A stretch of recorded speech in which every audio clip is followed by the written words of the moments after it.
Muraho neza nshuti zanjye, nizere ko mumeze neza. Batameze neza nkunda kubabwira ngo mukomere mu ijuru hari Imana, ntabwo ariko bizahora.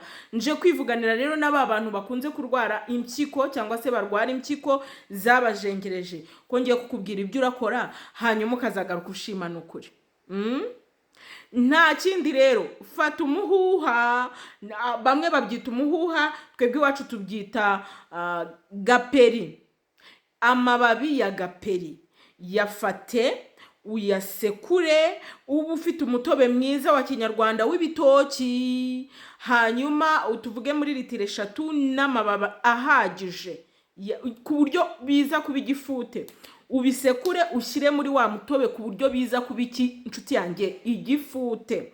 Ujye unywa akarahure mu gitondo, ku manywa na nimugoroba. Mu gitondo, ku manywa, kugeza izo litiro 3 zishize. Uzahita umbwira uko umeze. Ikindi ndagira ngo ngutangarize ngo ntago wanywa litiro 6 impyiko zawe zitarakira. Zibe zirimo amabuye, zibe zaratobotse, haba ariko nabyita. Impyiko iyo ari yo yose kwa muganga baba barakubwiye, urayikira kandi uzagaruka utubwira. Ni umutobe ukonje, sibyo? Ukayungurura ukajya unywa gutyo gutyo, impyiko zirakira.